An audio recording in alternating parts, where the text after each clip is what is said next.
Welcome to Soccer Morning on NASN. Here's your host, Jason Davis. Good morning, everybody. Welcome to Soccer Morning, North American Soccer Network. We are here. It is Thursday, Faith No More.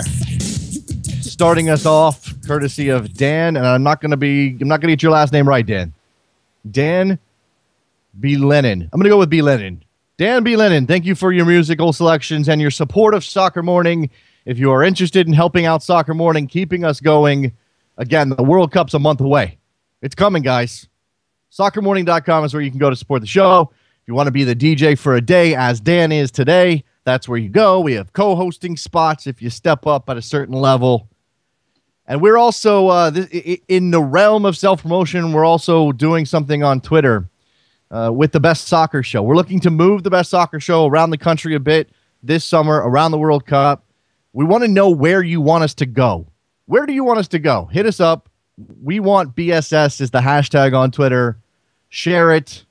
Spread the word. Let everybody know in your town, hey, if you want the Best Soccer Show there, they should get on Twitter and let us know. We are counting, sort of. We're counting up. Yeah, we're tallying the votes right now. We have somebody in a little tiny room with a piece of paper making tick marks, tallying up the votes. I promise that's happening.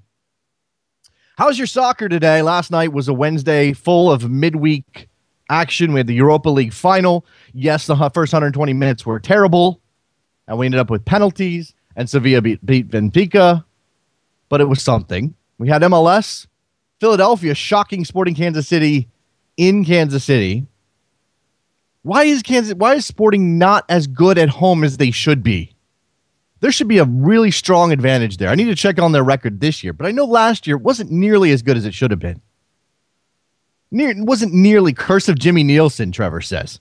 Why would there be a curse of... I need to understand the background. Why would there be a curse of Jimmy Nielsen? I want there to be one, because that'd be hilarious. I want to talk about curses. I definitely want to talk about curses because Benfica is under a curse, if you didn't know. The reason Benfica can't win in a European final is because there's a curse. Because Bela Gutmann, their coach 50 years ago, cursed them. That's why they can't. Didn't you know this? The curse of Bela Gutmann, former Hungarian footballer, manager of Benfica, coached them to two Portuguese titles, 2 European Cups, Portuguese Cup. He asked for a pay raise in 1962. He was turned down. Contract terminated. He then cursed the club, saying, in the next 100 years, no Portuguese team will win 2 European titles, and Benfica will never be champions of Europe again without me.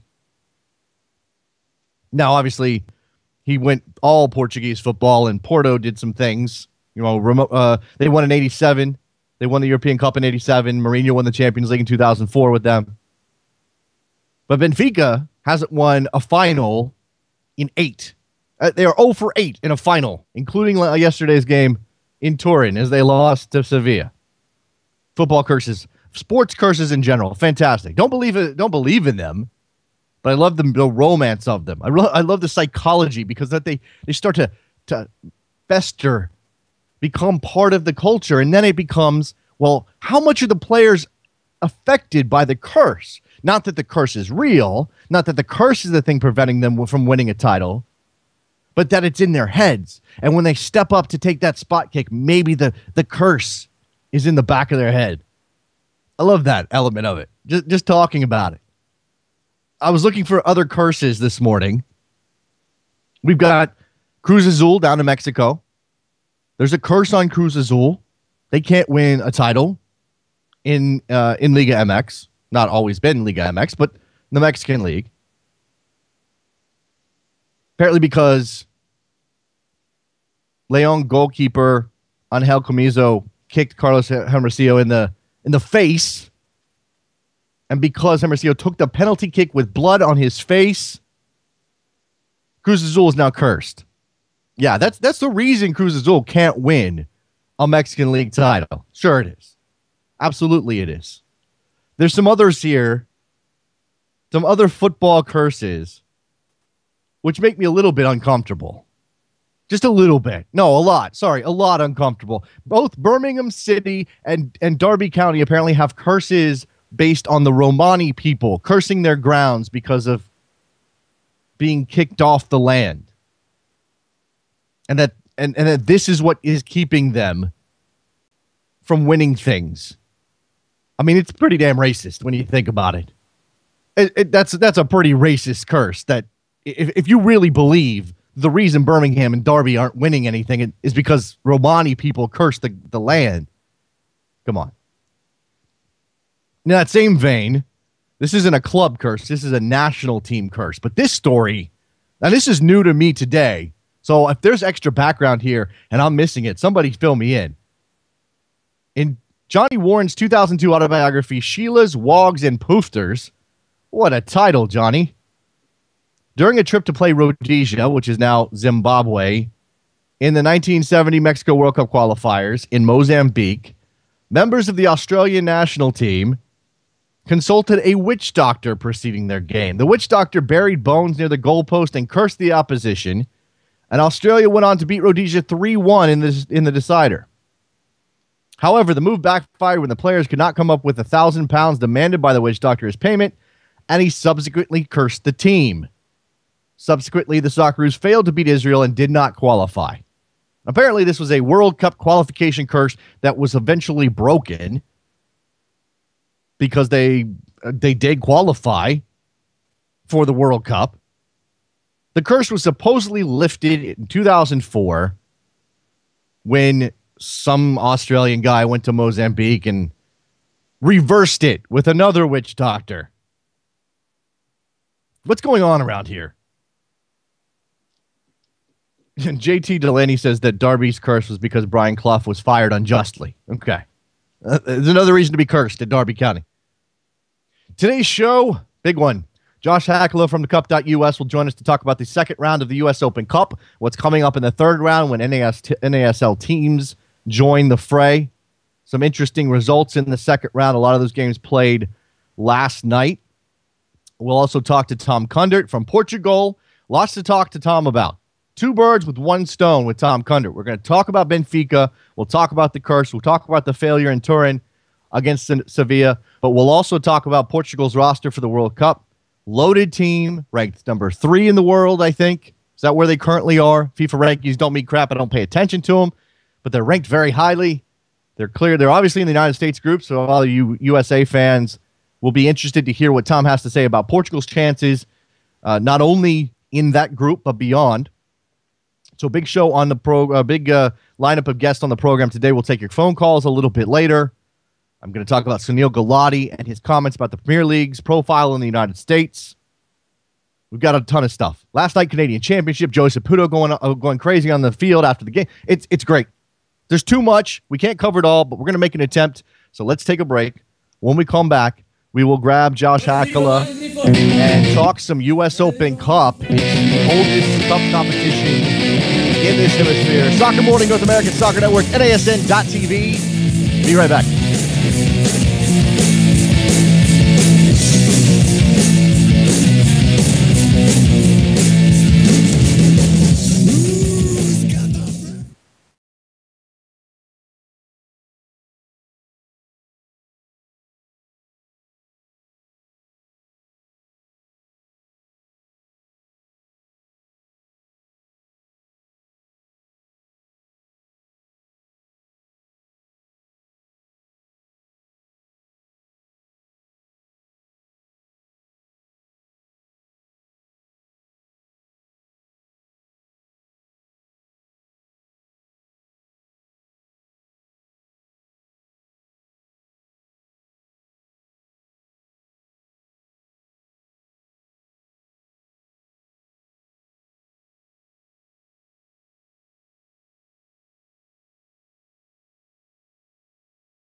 Welcome back to Soccer Morning on NASN with Jason Davis.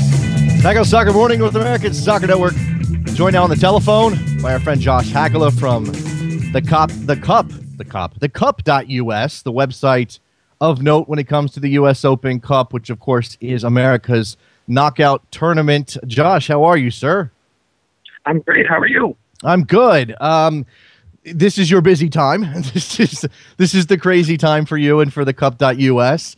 And we've just completed the second round. Are we done with the second round? I'm a little confused as to whether we play them all on the same night, if we get them out of the way at the same time, if there's some games left to be played. If you can tell by the tiredness in my voice, yes, we played all of them last night, except for the Timbers under 23s who played Arizona United the night before, and it was a thriller. Which, if you have a chance to check out the highlights of that, it's worth it. They scored 3 goals in the final 10 minutes to win the game. Arizona did, but there was 22 games. In fact, I don't know this officially because it would take a long time to go through 100 years of history.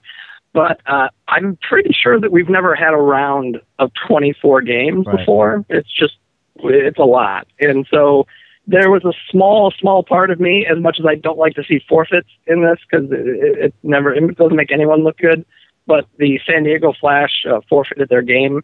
They couldn't get their home field, and it's a long story, but they had to forfeit. And there was just a tiny part of me that was like, oh, good, I only have 22 games. So that was it was a busy day, but we're done, and now we've got round 3, which usually is when MLS jumps in, but since they added more teams this year, and we're up to 80 teams in 2014, they added a round. So they moved MLS back to round 4. So this round is the big round for a lot of these lower division teams because if you win, you get a date with MLS. There's the NASL teams jump in the third round, so we're looking at those matchups coming up. You talked about the 80 teams and the 22 games in this round. This is the biggest the tournament's ever been, as far as you're aware. Yeah, because most of them back in the day they used to do it by region. I mean, we still do it by region, but there were only so many state representatives, and so I'm thinking I don't think that we could have had that many teams in the tournament. Like we've never had a team from, say, Montana. So I'm sure, there are a bunch of states where we just wouldn't have teams. So I don't think that we've had a round this big. So it's pretty sizable, but it's over now. Well, the second round is over. How many games are we getting in the third round?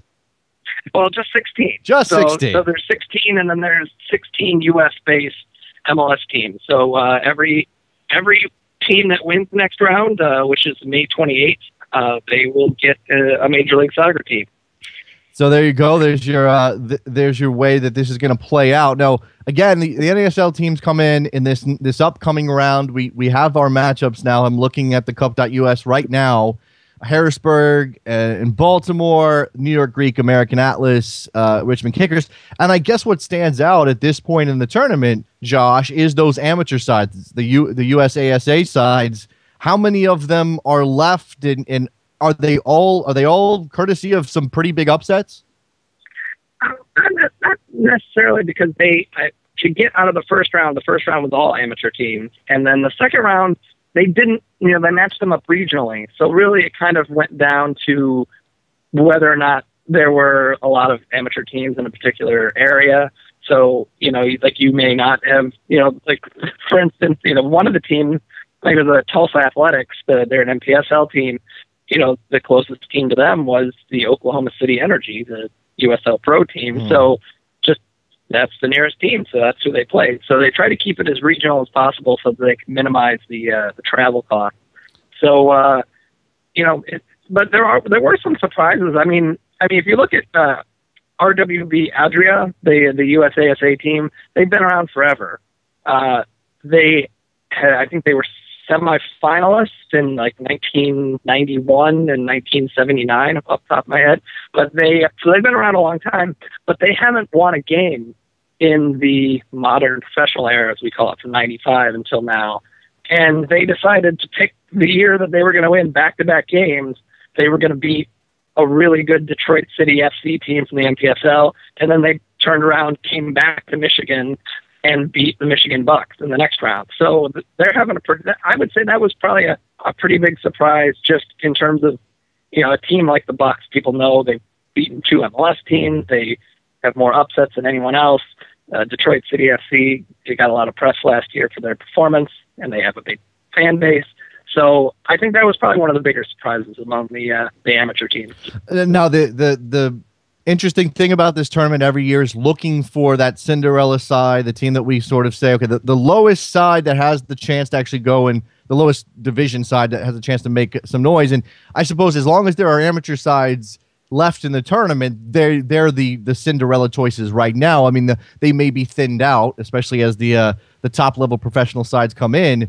But for the time being, RWB Adria is certainly on that list after what you said. The team that we remember, that a lot of people remember, and I suppose that this is one of the things that stick out because the tournament has trouble getting traction, was that run from Cal FC a couple years ago. They got back into the tournament this year, but it didn't go so well last night. No, I think I saw somebody tweet. I wish I could credit them with this tweet, but someone said, "This is not your older brother's Cal FC." And, so it was definitely not that. It was over in a hurry. I think it was 4-0 pretty quickly, and I think any buzz, any hope that people had of seeing a repeat performance was thrown out the window, and they lost to the LA Galaxy 2. Can we get those guys a name, by the way?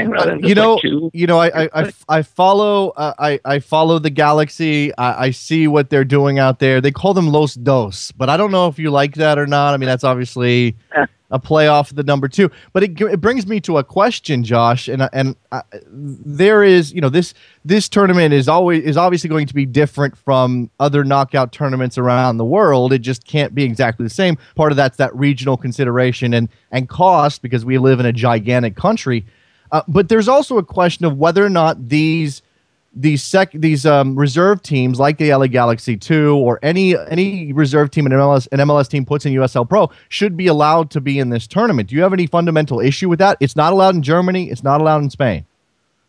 Yeah, it's really a tough.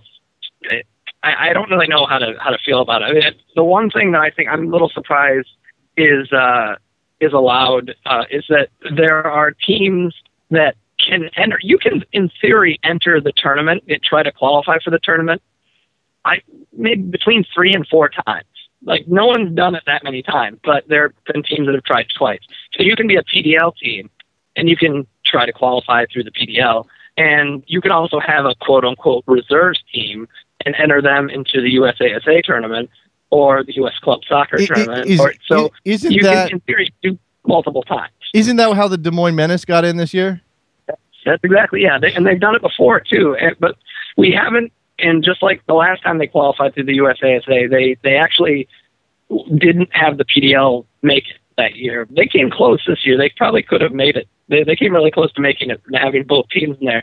The problem is they would have to come up with 2 full rosters. Right. So that might be a little challenging for a PDL team. I'm sure one of them would have to be like an under-20 team or something like that. But that's not good either. No. So essentially the PDL team is in the tournament, but I mean, for our purposes of record keeping, it's a USASA team. So, but as far as you're talking about like reserve teams, I mean, this is a really complicated issue because they don't operate the same way as they do overseas. It's not like they're, I'm not sure what their rules of just dropping players up and down are, but I know that there are Open Cup rules where you are not allowed to have a lone player on your game day roster if he's a short-term loan. So, like, an MLS team can't just drop Landon Donovan down to low and let him play. He would be cup tied. Right. But, if for some reason they wanted to do that, they couldn't do that. So it would have to be a long-term loan. So if it's a long-term loan, apparently they can do that, but it's really kind of a complicated situation. Yeah, look, I mean, obviously with this sort of convoluted system of soccer we have with all of these alphabet organizations, I mean, this is the legacy of American soccer over the course of the last 50, 60 years, is just, a bunch of different leagues, regionally based, some of them professional, some of them not. Some of them stick around, some of them don't. I mean, we've had teams that have gone through multiple leagues. Obviously, one of the things that's sort of an overarching storyline for this particular tournament, Josh, is the fortunes of the New York Cosmos, who have made a lot of noise about getting into the Champions League. We know that the U.S. Open Cup winner, as of this moment, still gets a shot in the CONCACAF Champions League. The Cosmos will come in the third round, and they're going to play the Brooklyn Italians, who overcame a deficit to beat the Jersey Express last night. Yeah, that was a big comeback too. The other one, North Texas, the Riotos had a big barn burner with Austin Aztecs. I hope there's maybe some video out there for people to see. But yeah, the Brooklyn Italians, actually, this is kind of the boxing fan in me sort of thought about this morning. I was thinking, man, this is sort of like Manny Pacquiao and Floyd Mayweather. And by the time they actually get around to playing each other, they're way past their prime. It would have been nice to see Brooklyn Italians play New York Cosmos in 1979. That would have been kind of a fun matchup. But it's still great now. It's like finally a real New York derby, and like teams are actually from New York. Sorry to the Red Bull fans, but it's a great matchup, and we'll see how seriously the Cosmos do take it. It sounds like they're going to go for it, and it might not be a good thing for the Brooklyn Italians, although they have a good team. But it's going to be an interesting run for the Cosmos to see if they can get past Brooklyn. What they would face in the next round, they would likely play the Red Bulls, I would think, but we'll see how the draw shakes out. I promised to give a shout out to Chattanooga FC from the MPSL, who beat the Wilmington Hammerheads last night to advance to the third round. A big win for Chattanooga. It's a big win for Chattanooga. It's a big win for the league, too, because, it's one of those stats they don't trumpet very much, but, since we're sort of an unbiased organization here, we have to remind them from time to time. But entering last night, the MPSL had never beaten a pro team before. And this, they've been around for, over 10 years. And I keep saying, the league really needs a boost. They need some sort of a big result to give the league some additional credibility, because people always complain. They're like, well, the PDL gets more teams than us. And I was like, well, they kind of have a track record. They've beaten some MLS teams, they've beaten some pro teams. But yeah, it was nice to see the NPSL get knock off their first pro team. Although only, I think only 2 NPSL teams survived last night. So they've still got some hope, to maybe get to an MLS game if the ball bounces the right way. Chattanooga will host the Silverbacks from the NASL in the third round, and the other NPSL team is the Brooklyn Italians, who are facing the Cosmos. I mean, that's a local game, but it's I guess technically the Cosmos are hosting it. I don't think that they're going to be playing at Hofstra, if I remember correctly. Yeah, I think they're playing at St. John's. Mm-hmm. I think, isn't that the stadium that's on top of a parking garage? Something like that. Yes, something like that. Which I think is fantastic.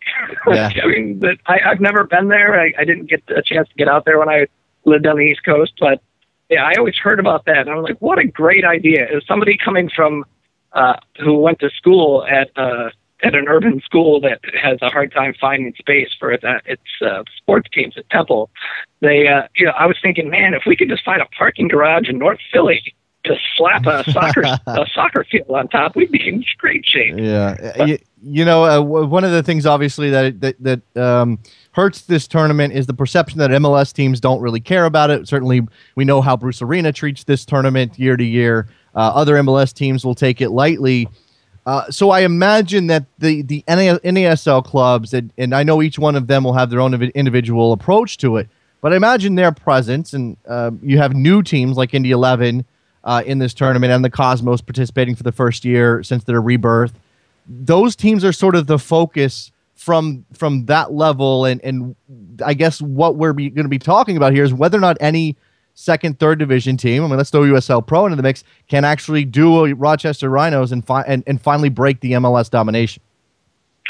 And it can happen. I get asked that all the time, and I don't see any reason why it can't. I mean, if you look at the last couple of years, I mean, the Richmond Kickers from USL Pro were, I was there in Chicago to watch them play the Fire, and the Fire were the better team that night. But it was only a 2-1 game. I mean, you're one penalty kick away or one, bounce of the ball away from winning that game. And that was the semifinal. Mm-hmm. So, and we had the Charleston Battery in the 2008 final. So, I mean, the NASL and the USL Pro, they've been knocking on the door, probably since 2007. The Railhawks made the quarterfinals and semifinals. So it can happen. And I think that the teams that are putting out, they're gonna go for it. They're gonna try to win these games. But at the same time, unfortunately for them, we've seen a lot of MLS teams that are starting to take it more seriously. It's not like it was in the the late 90s and maybe early 2000s where they would put out like third string. I mean, like guys that even the fans had know, like, who's this guy playing for our Open Cup team? Like, we've seen much better lineups put out there. But at the same time, can you really expect an MLS? Like, why is it any different for us than it is for the FA Cup or for any other cup competition? Like, you got a league game the previous weekend. You've got another league game the next weekend. You're not going to put your 100% first team out there. So, and also the Carolina Railhawks, they did the same thing, which was shocking. They put out a second string team last year in hopes of winning their league. Mm-hmm. And that unfortunately didn't work out for them. But I've never seen a lower division team start a second string lineup to concentrate on the league. So that was kind of a shock. Now, this is this being a World Cup year, I have to ask, Josh, how that affects the attention. I mean, the fourth round, June 10th through the 18th, that's smack dab in the middle of World Cup time. Going to be difficult to get a lot of attention, and the MLS teams will be involved. I mean, there's been some grousing among players, actually, who've said, I think Clint Irwin was on Twitter saying, hey, if we want this tournament to be a bigger deal, why are we playing it during the World Cup? Yeah, I think that is a problem, too, because, I mean, it's right when it starts, too. I mean, it's like right in, when everybody's paying attention to it. So maybe some people would say, well, the more soccer you can get on while soccer's in the forefront of people's minds, the better. I mean, that's one way of looking at it. But the other side of things, like, there are a lot of these MLS teams who are not going to have their best players available to them. However, would those players really have played anyway? If they were available. Well, sure, Josh. But then what you end up having is the guys that are backing those guys up have to play in the league now, and you're going to end up with even weaker teams in the cup, probably. Right. Yeah, and that's true. And I think that's the biggest problem with it. And so I side more on the it's not good to be playing during the World Cup like this, but there has to be a weekend. I say weekend, hopefully, but who knows when that will happen.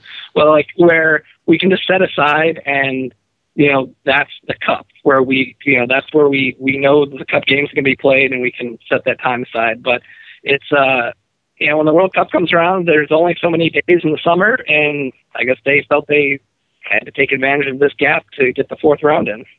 This is Josh Hackler from the Cup.us covering the U.S. Open Cup 2014 edition. This is the 101st.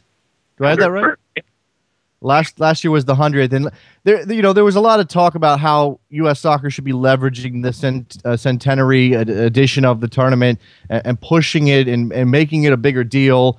I know that the prize money has increased. Obviously, the awareness of the tournament is still running behind what most people would like to see it, and availability of these early round games is still difficult. How would you grade how U.S. soccer is doing in this year, the 101st year, as opposed to last year? And what are the steps you'd like to see them take to make the tournament a bigger deal? Well, I think first and foremost, the problem, everyone talks about, put the games on TV, and of course that's really the easy answer. But right. You have to have an audience in order to have the games on TV. So you're not going to get anyone who's not extremely charitable to put games on TV when there's not much of an audience. So you have to build the audience first. But I think that they've taken some steps. I think that having a game of the round online where at least one of the games is broadcast really professionally, and they've done a great job with both of those games. They had a game last round, the GPS Massachusetts and the Western Mass Pioneers, and they were great broadcasts, and if they could do more of that, that would be great. But at least we have one, so that's a start. It's actually something we've been trying to do ourselves for a while, but usually we get up to the time when the tournament starts, and I'm like, I don't have time for this. It's something that we've always wanted to do, because I think that if you could get at least one game on for people to watch, and then you could update them with the scores of the other games that are going on, then I think that could be, where I think fans would get into that. But I think the marketing aspect, getting them out there, getting, more stories, just basically educating the public on what this is. The Sacramento Republic have been doing that. They put up this great infographic, if you can find it online, where they basically explain sort of like the Open Cup for Dummies, which I'm like, why didn't I think of that? And it's just like this little graphic where it shows like where the teams come in, where the dates are, how they got there, like really simple stuff. But I often forget that, there's some people who just don't have an idea of what's going on, and they don't know how this tournament works. So I just think that's the biggest thing, is building the audience and marketing it and putting it out there, getting some social media exposure to it, at least, something. So but they've taken a step in the right direction with getting the game at the round. I think that was a big step. Yeah, that is good stuff from U.S. Soccer, and hopefully moving forward we'll get more of that. I mean, clearly we're moving into a future that involves a lot more streaming online content anyway. Yes, TV would be fantastic, but you got to have somebody who's willing to put the games on and produce them well. You don't want to put a terrible product on television. So hopefully this will grow. If you're interested in the U.S. Open Cup, obviously the cup.us is your resource. I'm going to go look for that Sacramento Republic infographic, and then if you're on Twitter and you're talking about this, make sure you tag at USOC 2014. Josh Hakala from the cup. I did that again. The cup.us. Appreciate your time, Josh. Thanks a lot. Anytime. All right, there goes Josh Hakala. Good stuff from him on the 101st edition of the U.S. Open Cup. I mean, again, that's sort of mind-blowing. If you're an American soccer fan, you think about the history of the game in this country. It's been spotty. We've had some leagues, 20s and 30s. Those were good times. Things fell apart. Sanctioning was removed.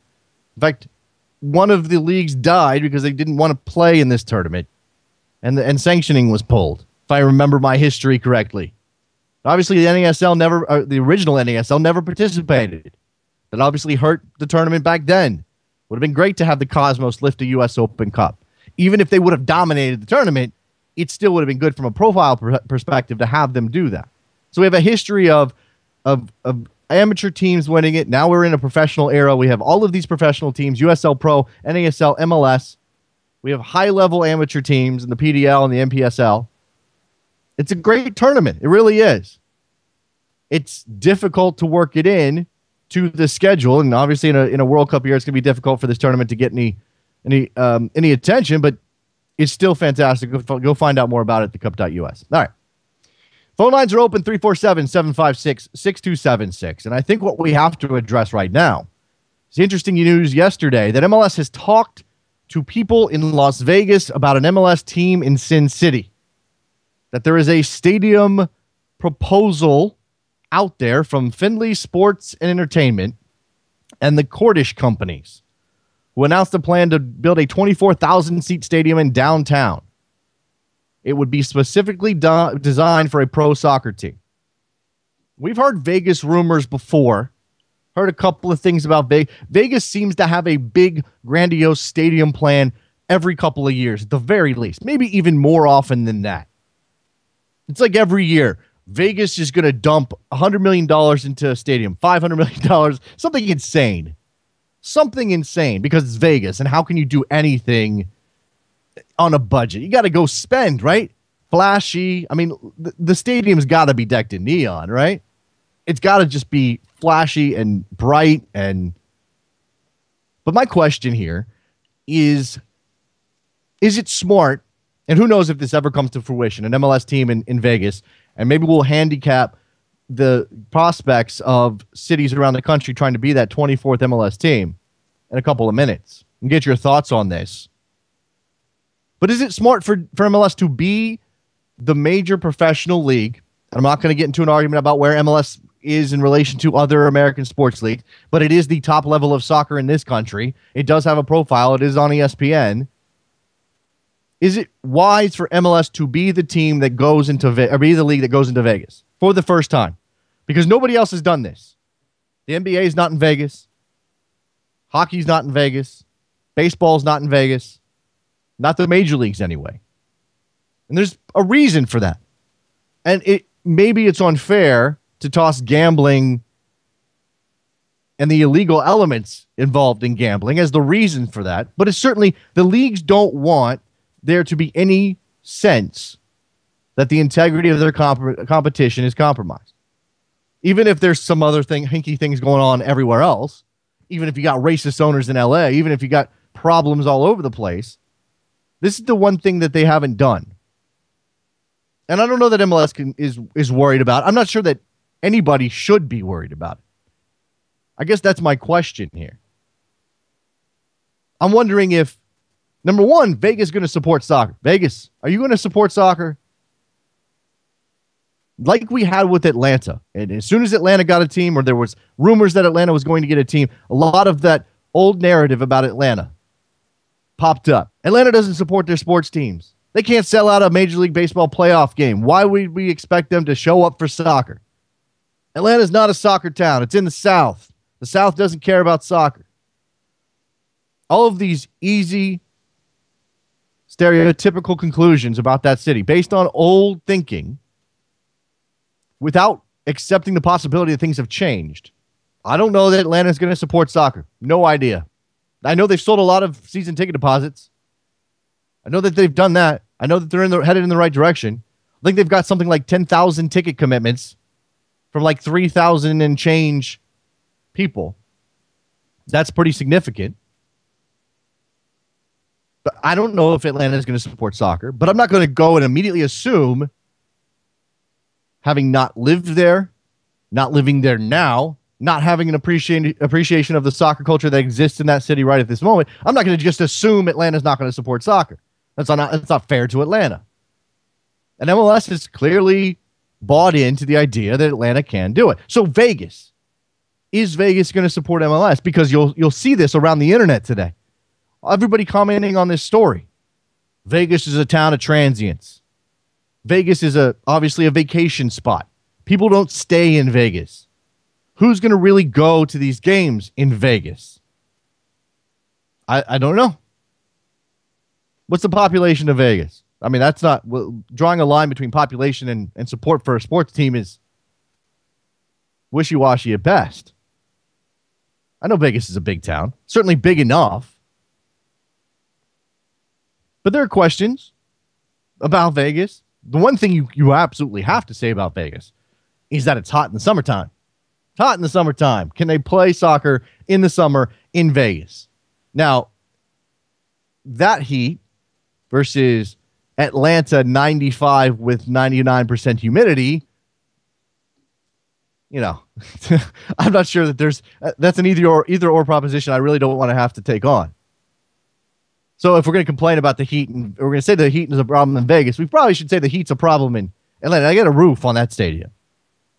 That's a saving grace there. But I mean, there are certainly other places around the country where it gets really. Have you ever been in D.C. in August? And DC United has been playing at RFK Stadium outdoors in August for 19 years. We've kind of learned to live with it.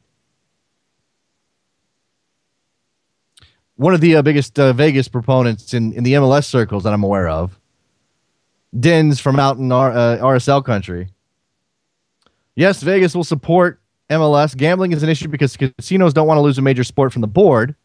Few bet on MLS. Population of Vegas is 2 million. Lots of people have lived there for decades. MLS and Vegas have been in talks since 2007. Dins is the guy who knows everything about Vegas and MLS and any connection.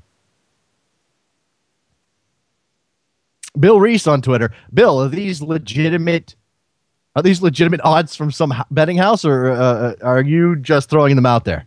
Hey, Bill's setting the odds, I suppose. Because that's the other question now. If Vegas is in the mix,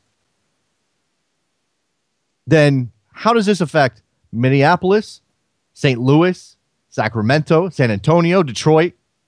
How does it affect those possibilities because all of those cities are interested in being Team 24. All of those cities have their hat in the ring, and on some level. Bills got it 6-1 Minnesota, 8-1 St. Louis, 9-1 San Antonio, 10-1 Sacramento, 15-1 Detroit, 25-1 Vegas, and 200-1 the New York Cosmos. Put a five spot on the Cosmos at 200-1. Not going to happen, but maybe that might be a decent bet. But I think, and looking at this story, I think that what jumps out at me, because Dan Quartermanch has tweeted about this, and you have MLS officials saying, yes, we have had discussions with this group in Vegas. What strikes me, and MLS should not be turning anybody away. Anybody who wants to, you got a decent sized town, you got an idea about a stadium, come and talk to us. You got enough in the bank. Can you borrow enough to get to 100, to 75, 85, $100 million for the expansion fee? Okay, come on. Line up at the door. And right now they're still lining up. MLS shouldn't be turning anybody away. They should be exploring every opportunity. So no problem with MLS talking to people in Vegas. Deputy Commissioner Mark Abbott. We recently met with Justin Finley and Blake Cordish at the MLS League office in New York, and we're very impressed with their vision to pursue us building a new soccer stadium and acquiring an MLS expansion club for Las Vegas. We look forward to continuing discussions as they work to further develop their plans with Mayor Goodman and the city of Las Vegas.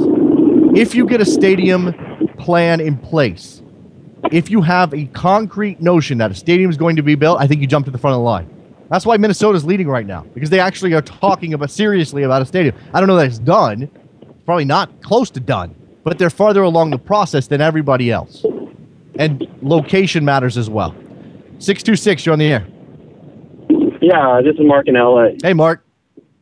Yeah, I mean, with Vegas, I'm willing to look at it more seriously because if they can actually do a soccer specific stadium, then I think that's huge. I mean, even with Minnesota, they say they're talking to the Vikings, and I don't think MLS needs yet another NFL stadium with some, bed sheets. Yeah, well, covering up the upper deck. I just don't think that's a positive model. Okay, but they're also talking to a coalition of the Minnesota Twins ownership and Minnesota United FC as well. That's a second option in Minnesota, a second group that's interested that is not the NFL ownership. Right. I mean, that would be fine. I just hesitate to go back to the model where we have these big NFL stadiums with average atmosphere. If we really want, soccer that support our atmosphere, we got to have soccer-specific stadiums. And the more we have, the more places the U.S. national team can go play qualifiers against, smaller Caribbean nations without, being worried about selling out the stadium. I think having a local professional club in a city like Vegas, which is a warm weather city where kids can play all year round, I think that would be positive. There's a lot of kids from Vegas. We see Hercules Gomez came out of there. Mm-hmm. There's a lot of kids from the national team or the youth national teams from Vegas. So,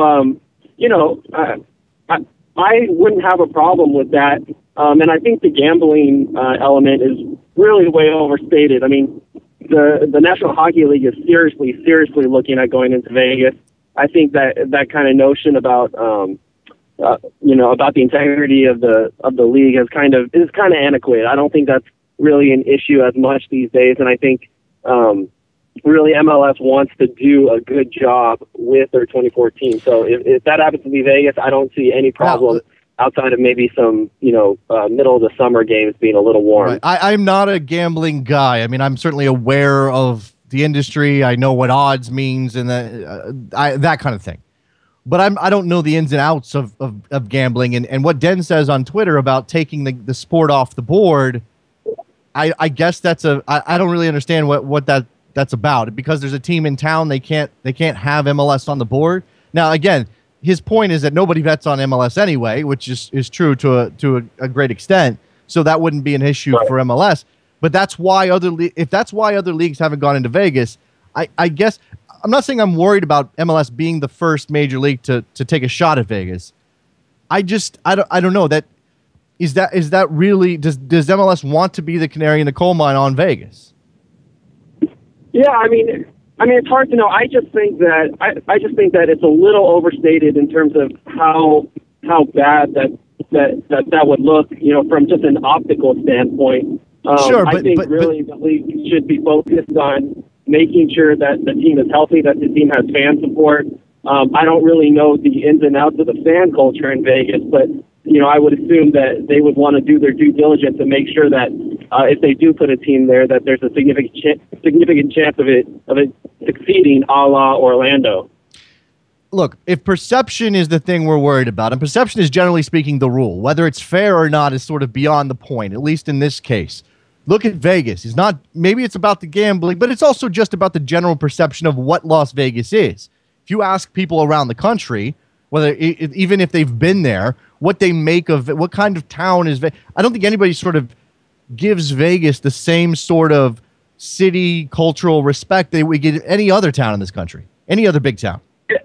Yeah, well, and I think it's about Las Vegas has really come a long way over the years. I mean, the Las Vegas used to be this place. It was basically kind of like the Wild West, and it's really made big strides over the years. And I think just like we saw Oklahoma City finally getting a major league sports team, I think it's time that we spread professional sports, even if it's soccer, which is a smaller sport, that we give these cities the opportunity to prove themselves. And if the support seems to be there from the public as well as the ownership, then I say why not?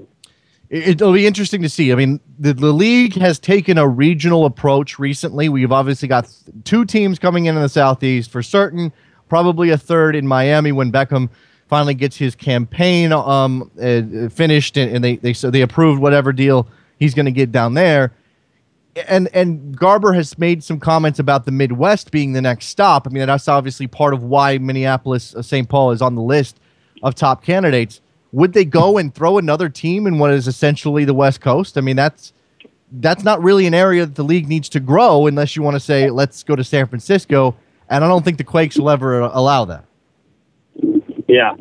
No, I agree. That's all I got. All right, man. Appreciate the phone call. 347-756-6276 is the phone number. You have thoughts on Las Vegas and MLS.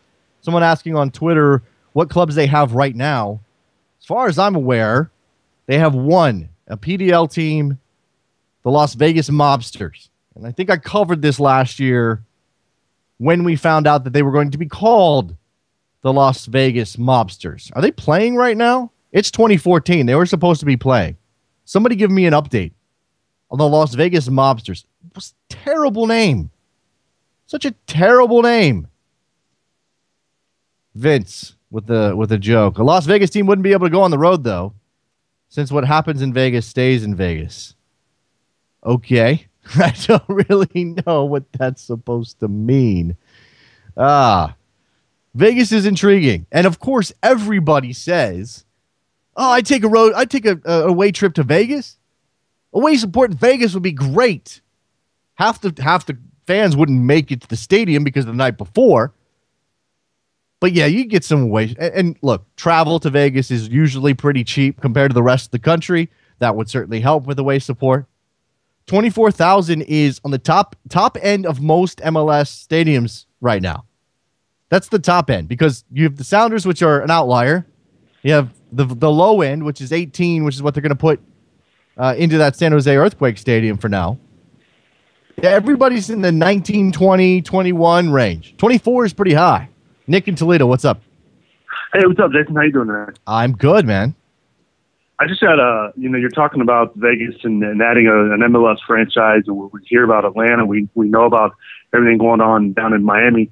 How many teams in this league is too many? I mean, what's your thoughts on that? It seems like we're just adding teams for the sake of adding teams, but yeah.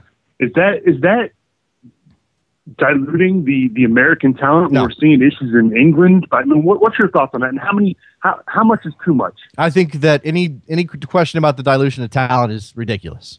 I think that's over. All of it is overstated. There is a incredibly deep reservoir of players who you can convince to come and play in the United States from all over the world. And yes, you are thinning out your top American talent, I'm assuming. But the better the league gets, the more money they put into it, the more likely you're going to get Americans who are playing overseas back in MLS. I think that for every question about dilution of talent, there is an answer. I'm not worried about that part.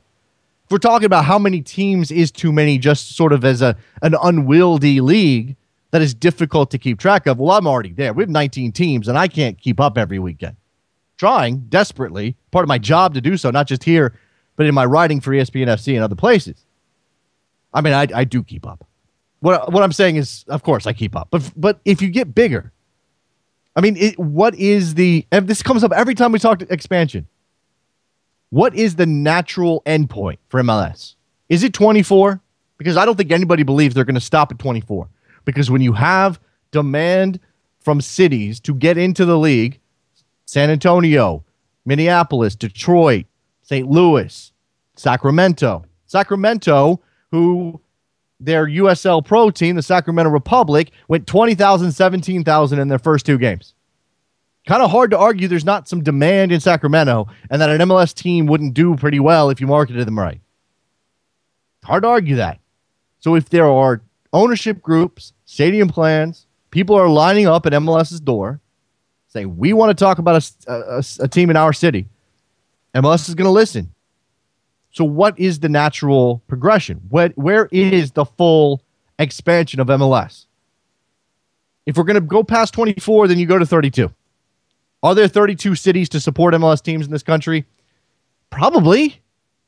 I mean, you've got to get stadiums built. Got to find an owner to back them. Got to have commitment on that level. Maybe you want some proof from some of these cities. But you've got Minneapolis, Sacramento, Detroit, San Antonio. That's 4 more right there. That gets you to 27. You could probably find, as this thing progresses, 5 more cities. And at that point, what I would think would be the smart thing to do, to split up into conferences, 16-16, play balanced schedules, 30 games a season, especially considering you're going to be throwing in U.S. Open Cup. You got teams in the Champions League. I know that limits the number of home dates for MLS owners, and right now ticket revenue is still king, and nobody wants to give up their home dates. But that would be my best case scenario. I'm not saying that's exactly what I want the league to look like, but I do think that that's where we might be headed. If we do a 32-team league and we go with an unbalanced schedule and sort of treat it as an NFL type of situation, and that doesn't, I don't get upset about the lack of a balanced schedule now. Certainly travel is major concern, and I know there are ideas out there to help limit that. I don't really get upset about it now, but if we could get back to a balanced schedule, that'd be great. Oshi on Twitter, my 24 to 32 power rankings: Minneapolis, San Antonio, Indianapolis. There's another one: Sacramento, St. Louis, Detroit, Pittsburgh. I'm not so sure about Pittsburgh, Vegas, and San Diego. There you go. I don't know. San Diego, is San Diego in play? Is that Cholos country? And is it going to be Cholos country for the foreseeable future? I don't know. Speaking of MLS, I'm going to turn us now to some comments from Sunil Gulati.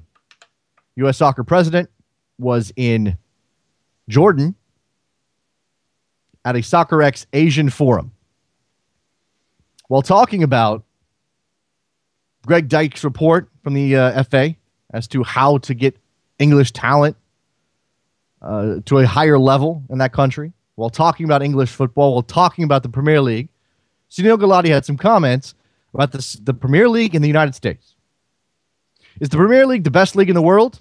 Well, year on year, it's showing more games in the U.S. Is that good or bad for U.S. soccer and the development of MLS? If you look at the amount of money that's being spent on television rights outside of countries, it would be pretty hard to argue that's good. Certainly good for the Premier League, but if you could just spend 5% of that on your domestic league, and recently we've actually edged out the Premier League for domestic rights in the U.S. versus what NBC pays for the Premier League, that's a good thing in my view, but it's taken 19 years. A couple of things on this. Number one, not going to last. It's great that MLS is making more on their contract right now, their brand new spanking new contract that they just unveiled in New York. It's great that they're getting more than NBC is paying for the Premier League rights right now.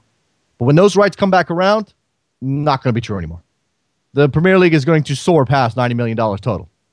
Whether it's a partnership between two networks or NBC steps up again, who knows? But it's going to be more. That is, according to Sunil Gulati, maybe a bit of a problem. Sort of intimates that the Premier League getting all of this money from U.S. sources, being on American television with all of these games, isn't good for American soccer. Now, I've come around the last couple of years. I used to get real angry about this. But I realized, who am I angry at? Clearly, there's an appetite for the Premier League. Clearly, people want to watch that league on television. That's why NBC paid $83 million for the rights.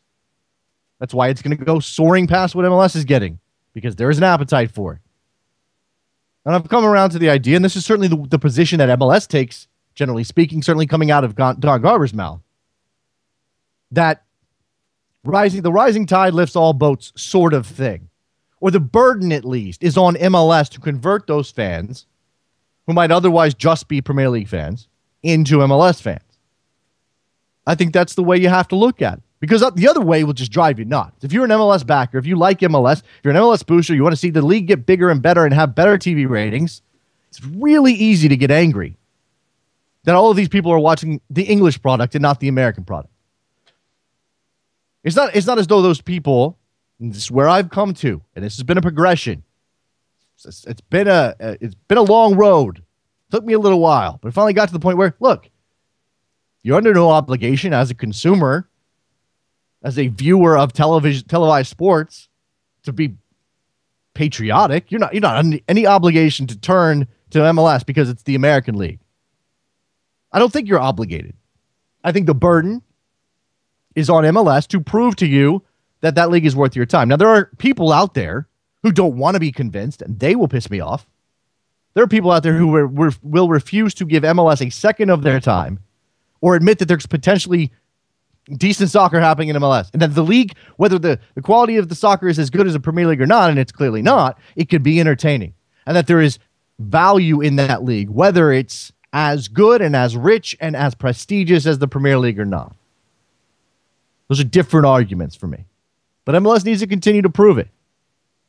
MLS needs to continue to make their product better. This is why when this contract came down, the immediate question for me was, how much of this gets reinvested back into the league? How much of this helps the league say, we're going to take the next step with our salary cap? Because even the $90 million, that's not a lot. It's just not. On an annual basis, split between U.S. soccer and MLS, split between 19, 20, 21, 22, 23, 24, 25 teams. Just not a lot of money. But what it does is, because it's there, because that's a line item they can write down every single season, $90 million, ESPN, Fox, Univision, gives them the opportunity to say, we can extend ourselves a little bit more.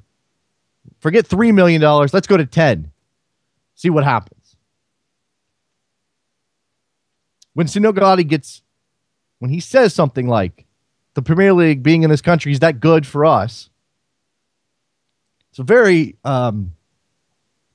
complicated answer. Yes and no. Can it be both? Perhaps it can. All right, let's take a break. When we come back, we will shift gears. We will talk to Tom Kundert. We will talk about Portugal. We will talk about Benfica. We will talk about the Portuguese national team. It is Soccer Morning, North American Soccer Network, NASN.TV. It's a blast when you know what you're doing. Best to know what you're doing for your life get ruined. Life is a thrill when your skill is developed. If you ain't got it.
to Soccer Morning on NASN with Jason Davis. Back on Soccer Morning and joined now via Skype by Tom Kundert. He is Portugal on Twitter. There's an underscore in there, right? It's Portu_goal. Go follow Tom on Twitter. He is a fantastic resource on Portuguese soccer. I have a couple of reasons to talk to you today, Tom, and let me start with the Europa League final in Turin yesterday. Sevilla taking down Benfica in penalties, an interminable 120 minutes of soccer. Well, it was quite exciting in some stages, but obviously huge disappointment for Benfica. Today, everyone was planning a huge party here in Lisbon. They went into the match as favourites, I think, although they had 3 players missing. But didn't turn out that way. Credit to Seville. I think no one can really I suppose begrudge them the victory. I think it was a very tight game. It came down to penalties, could have gone either way. I think really Benfica didn't do themselves justice. They looked a little nervous to me all the way through, really. Maybe all this talk of the Gutmann curse and having lost 8 European finals, perhaps it got to the players a little bit because they seemed a little bit afraid to lose, in my opinion, almost from the start. Very loose with their passes, which really is in complete contrast to how they've played this season. They've been fantastic all season, but huge disappointment here in Lisbon. But looking at the bigger picture, there's no doubt about it. Benfica have had a fabulous season. I started off my program today talking about various curses on the back of what happened in Turin yesterday, and the Gutmann, the question of a Gutmann curse. And you mentioned whether there's an impact on the players. I mean, these are players who, I don't know how many local products are involved at Benfica or playing in the senior side, but these are players who probably had no concept of what this curse was before they arrived at Benfica and a final was presented to them. Is that really so? I mean, look, it's Juventus Stadium. There's 50,000 people. I'm not sure what the attendance was, but I'm going to say 50,000 people in the building. It is a big stage, even if it's not the Champions League. Maybe that's the reason. Maybe it doesn't have anything to do with the curse, but we'll never know, which is what makes the curse so much fun. It is, isn't it? It's good fun. And also all the media played on it, myself included, right in the lead up, and it kind of catches people's imagination. But, it's a good question you asked. Jorge Jesus, before the Benfica coach, before the game, he actually said, look, a lot of the players don't even know about it. Because, of course, a lot of Benfica's players aren't Portuguese. Like I said, they're not local players, and from other countries and other continents. And actually, most of for the most of the squad. And so you're absolutely right. They certainly wouldn't have known about the curse before they went to Benfica. I think it's a bit ingenuous of Jorge Jesus to say they didn't even know about it yesterday, because basically that's what everyone's been talking about for the last couple of weeks. But I'd say maybe instead of the actual curse, the fact that Benfica have lost 8 finals on the row, and the fact maybe even a bigger factor is the fact they lost last year, of course, the same players, practically the same team. And so I think that would have weighed on their minds. And like I said, they did seem a little bit nervous to me. Very nervous, really, to be honest, especially that first half. I think Seville, first 40 minutes, completely dominated it. Benfica came back strongly at the end of the first half. Did well in the second half. Thought they probably had the slightly better of the second half and extra time. But Rodrigo and Lima, their strikers, they've been superb all season. But they had quite a few chances and really just didn't just look sharp. Didn't look sharp enough. And some of the passing out of defence and in midfield was really very, very sloppy, which, like I said, is in complete contrast to how Benfica have played this season. And I think the only thing I can put that down to is nerves, and also, of course, credit to Seville. They never let Benfica settle into their rhythm. And so, 8 finals, 8 defeats, bring on number 9. That's what I say. Sure. Does this take the shine off of Benfica's season in any way? I mean, Sevilla is a team that even got into the competition because some other clubs were kicked out for financial improprieties. So it's not, you're the best team in Portugal.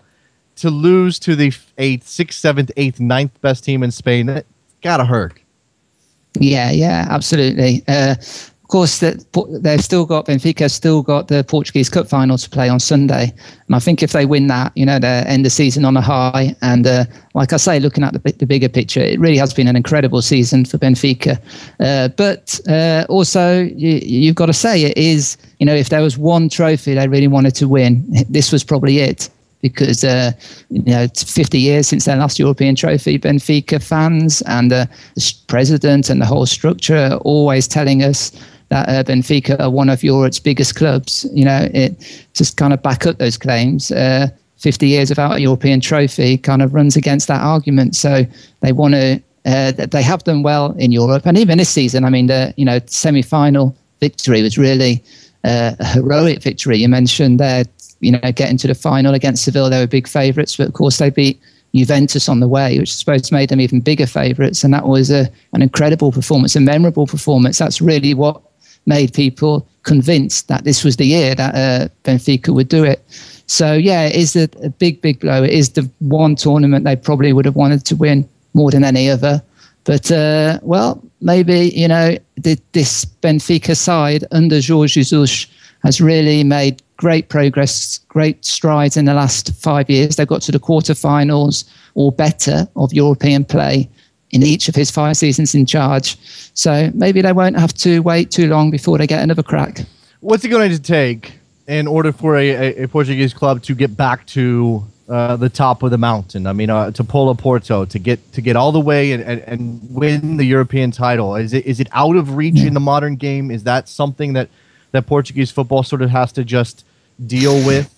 Well, when Jose Mourinho won it with Porto in 2004, when he won the Champions League, he famously said in the earlier rounds, I think it was before the game against Manchester United, he said, "Listen, the Champions League isn't for Portuguese clubs. It's out of our reach. It's not built for Portuguese clubs. It's just built for the European heavyweights." And kind of, if you look at the past winners over the last 15 years, that bears it out. I think Porto is probably the only club from outside the major football countries, the 4 major European leagues, who's actually won a Champions League in that time. So that does kind of that doesn't all go well for Portugal's chances certainly in the Champions League in the next few years. Europa League's a bit of a different story. I think, Portuguese clubs have really thrived in that over the last decade. Porto won it twice. Sporting have got to the final. Even Braga have got to the final. Benfica have been to the final the last 2 seasons. So I think Portuguese clubs will always think that they've got a good chance in that tournament. And even in the Champions League, the thing about Portugal is that it's got some fantastic players, but the way they build their teams, especially Porto and Benfica, is they get these fantastic up-and-coming talents, usually from South America, also from other parts of Europe, build a team, and quite often you get this superb team put together, hasn't really reached its peak, because before it reaches its peak, of course, you get a Manchester United, a Real Madrid, Barcelona, Manchester City come in poaching the best players, but it does happen quite often. I'd say Benfica 2010 is a good example. André Villas-Boas Porto, and of course Jose Mourinho's Porto. Sometimes, just for 1 or 2 years, they really can get a really good team together, a really strong competitive team to really compete in Europe. But again, that's impossible to predict, because it's almost by chance. If they manage to pick up 1 or 2 really hot talents that, just hit the ground running and make the team something special, that could happen next season, could happen in 2 seasons, could happen in 3 seasons. Of course, the only problem is it won't last, because those players will soon go on to the bigger leagues. So sorry for a long, convoluted answer, but it's a no. It's a no, Tom. I'd say to briefly answer your question, I'd say it's impossible to predict if Portuguese side can compete. Certainly for the Champions League, not very likely. But Europa League, I think they've got a good chance of winning that in the next 2 years. You have 2 sides outside of the Big Four who have won the Champions League in the last 20 years.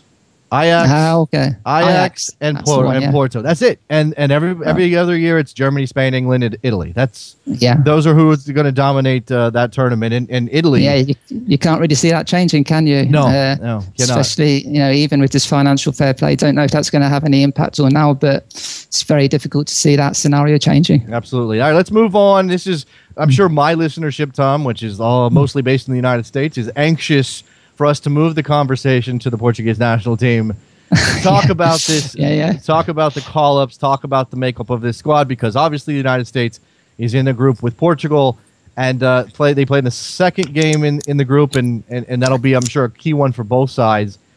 Looking at the roster, any surprises for you? If a name stands out that maybe people aren't quite aware of yet, who could make some noise in this tournament, who is it?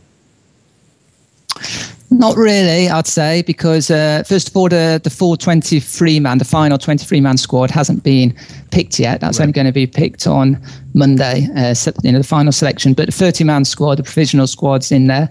And no real surprises.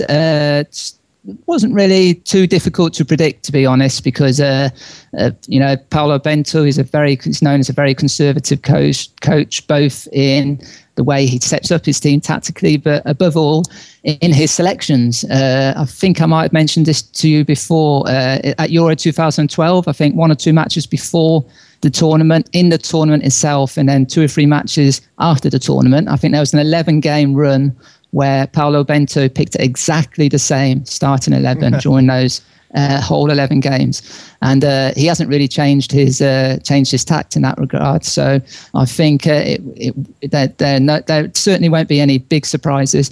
I'd say one thing, I suppose one player which might be a surprise for people outside of Portugal is William Carvalho, who's been the Sporting holding midfielder, who's been absolutely outstanding this season, has been, in my opinion, the best player in Portugal this season, although he plays at Sporting. Sporting haven't been the best team, Benfica have been the best team, but Carvalho has just been absolutely amazing. It just looks like he's going to be a real world-class talent, and Sporting are going to have a job on their hands trying to hold on to him for another season.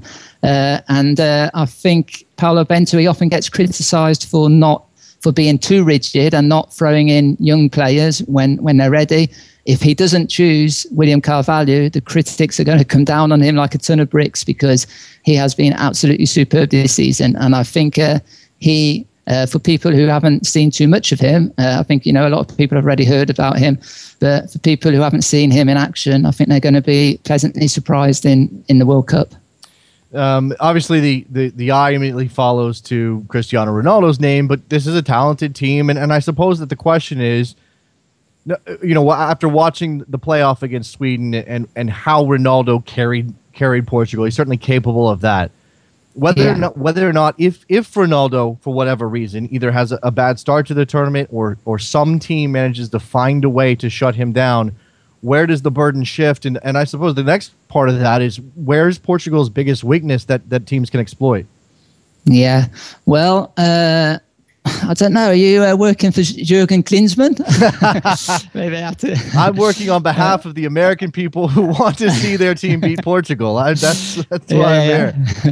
No, it's a fair question. First of all, on the Ronaldo issue, of course, most people consider Portugal a one-man team, and I wouldn't consider that, although obviously without Ronaldo, Portugal are probably 50% of the team that they are with him.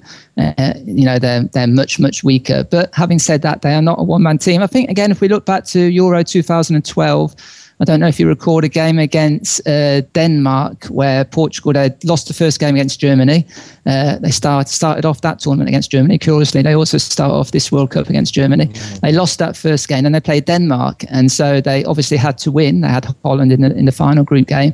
And they started off well, went 2-0 up. Then they conceded 2 goals. Everything was going wrong. And I think Cristiano Ronaldo probably had his worst ever game in a Portugal shirt that day. He missed 1 or 2 absolute sitters, just looked completely off his game. Don't know what happened to him that day. But that was when the kind of, I suppose you can say, the supporting cast stepped up. Postiga scored a goal.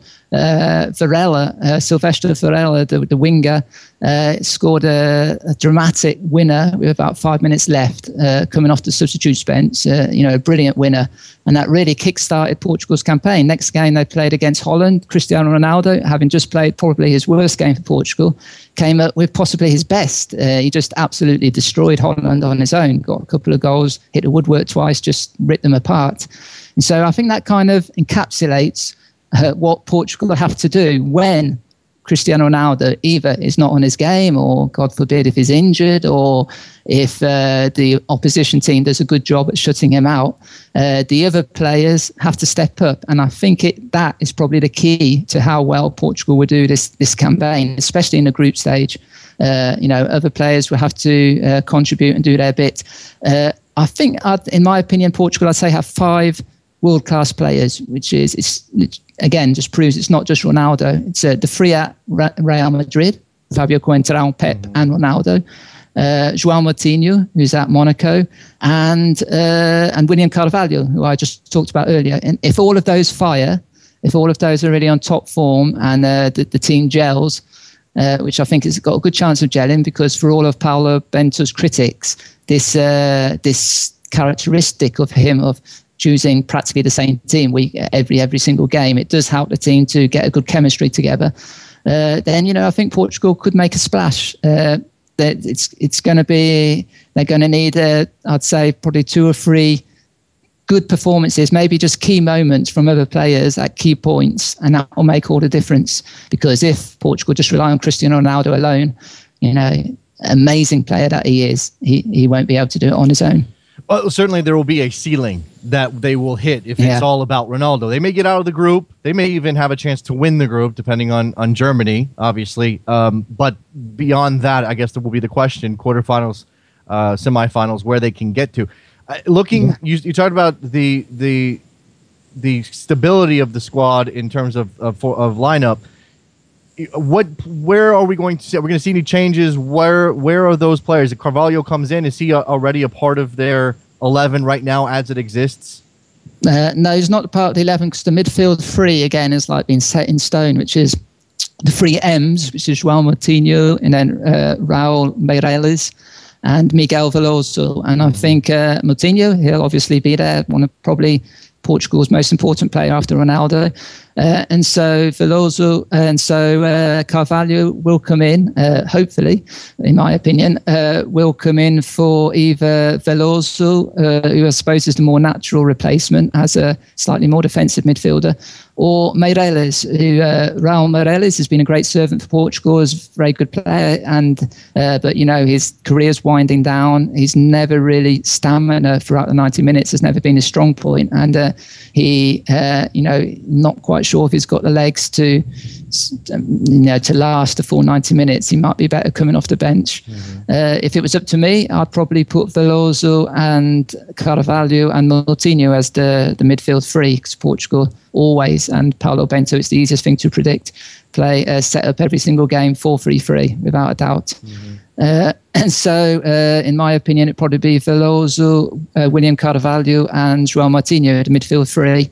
Then I suppose, like we just mentioned just a while ago, if Portugal needs someone to step up, if Ronaldo isn't quite on his game or is effectively shut out, then the front 3, it probably depends who's on the other wing. Ricardo Quaresma, he's capable of absolute brilliance, and is capable of stupidity and getting sent off or giving the ball away in a stupid position, and Portugal conceding a goal. So it's going to depend a lot how he's used, if he's picked. It's not even a given yet that he's picked. And then actually you mentioned a while ago if there was a kind of wild card. It's quite interesting in the 30-man provisional squad. Paulo Bento picked a Braga winger called Rafa. He's a young winger. And also the young Benfica winger, Cavaleiro, just came on for the last couple of minutes last night. If one of those 2 get in a squad, then I think a bit of youthful exuberance, they may have a key part to play somewhere along the line. A couple of questions here on Twitter before I let you go. Vince wants to know if Portugal failed to advance. Let's say worst case scenario they fail to get out of the group. is that as big of a failure as 2002, which when they famously lost to the Americans? Yeah. Well, personally, I don't think it would be, for two reasons. I think that side in 2002 was really trumpeted here in Portugal, and I think even abroad, as having a real chance of going very deep into that tournament. They had Figo, Rui Costa. I'm not sure if Paulo Sousa was still playing. Maybe Vitor Bahia, Fernando Cotto. They just had top players really in it, and players playing at Europe's top clubs. All around the field, no real weak spots. Whereas this team now, I think, has got one or two aging players and one or two players who perhaps in previous years wouldn't have gotten to the Portugal side, perhaps in the squad, not into the Portugal side. So, and that's one factor. And the second factor, of course, is this is a tough group. There's no doubt about it. This is a very tough group. Definitely more tough than the group in 2002, in my opinion. I think United States, Ghana, and Portugal, and of course Germany, they will all feel that they've got very legitimate aspirations of getting to the next round. Maybe even further. And so obviously it'd be a huge disappointment for Portugal, as they've done so well in recent tournaments. But having said that, don't think it would be quite such a shock as in previous tournaments. It's interesting that the Portuguese Football Federation actually gave Paulo Bento a new extended contract just 3 or 4 weeks ago. And so people are kind of looked at that two ways. I suppose it's giving him a vote of confidence, trying to get the very best out of him and getting the best out of squad, knowing this is going to be the boss for the next 2 years. Some people weren't too happy. They said, well, if we crash out of the World Cup, maybe it would have been better to have a change. But let's wait and see. Certainly the ranking, number 3 in the world right now, headed into a World Cup, plays a part in expectations. Certainly outside of Portugal, we'll see. You have the best player in the world. There's going to be a lot of attention on your World Cup squad. Last thing here, this is not related to Portugal's World Cup campaign at all, but there's been a rumor in the States here. There's a young Spanish player at Sporting Kansas City named Yuri Rosell. There's been a rumor floating around that Sporting of Lisbon is looking at this player. Have you heard anything about that, Tom? I'm required to ask you by my listening. Okay, the short answer to that is no. Okay. But just with the little nuance that, of course, Sporting went shopping in the MLS last season, and it was a fantastically successful acquisition. Of course, they got Fredy Montero from Seattle Sounders, and he, especially the first half of the season, was an absolute revelation. So if the rumours prove true and this player is as successful as Fredy Montero, it's good news for Sporting. Yeah, we'll see. We'll see if there's any legs to it. He's a young holding mid out of the Barcelona system who ended up here. Oh no! Don't say that. That could spell the end to William Carvalho. No, there you go. Maybe I'm going one step ahead of myself. I like Yuri Rosell a lot, but I'm not going to put him on that level. Yeah, Tom Kundert from Portugal joining us. Benfica's loss in the Europa League, and obviously Portugal's World Cup campaign. Appreciate your time, Tom. Thanks a lot. Okay, thanks, Jason. Speak soon. All right, let's go ahead and wrap this show up. Actually, let me take a break. I am going to take a quick break because we've got to wrap this up. Perhaps we'll extend today's show just a touch. Maybe we can do that. Let me take a break. Soccer Morning, North American Soccer Network, NASN.TV. Stay right there. I'll be right back. Apologies.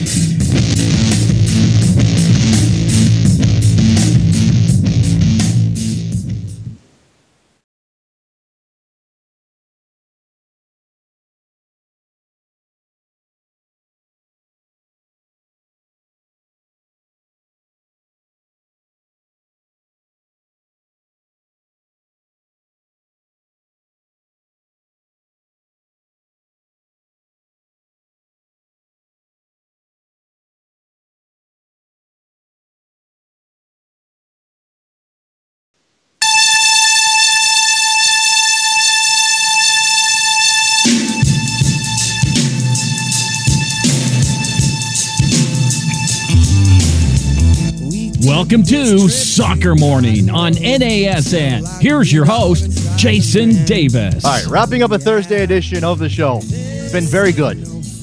We had U.S. Open Cup talk with Josh Akala. We had Tom Kunder to talk everything Portugal. We've talked about Vegas. We talked about Sunil Gulati saying the Premier League in this country is a big deal. Is that a good thing? Who knows? Don't know. Whatever. Clearly, if you're going to claim that this is a zero-sum game when it comes to the dollars spent on broadcasting soccer in the United States, it's hard to argue that money going to the Premier League is good for American soccer. But that doesn't mean that NBC, in this case, would have spent that same money on MLS. They're already spending on MLS. They already bought MLS for a couple of years. Yeah, their contract ends after this season, but they've already stepped up. Just, again, one of those difficult questions. How does the small world we live in now, and all of these soccer options we have, how does that play into how MLS is able to claw out some market share? I hate to go corporate on you. What about MLS's market share, guys? All right. I'll open up the phone lines for just a couple of minutes. We're going to go a couple minutes over here since we went a little bit long with Tom. 347-756-6276. I'll wrap up some events of yesterday, including the Canadian Championship, Voyageurs Cup, the Montreal Impact triumphed over the Edmonton FC Edmonton. Edmonton FC? I can't remember. FC Edmonton in Montreal in the second leg of their semifinal by a very dodgy call. A penalty in the box. I don't know how you call that. Player's arms behind his back. He is attempting to be sure he is not handling the ball.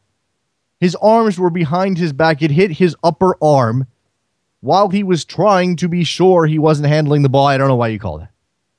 But Montreal gets the penalty. They score. They win the tie. They advance to the Canadian Championship final. And Joey Saputo,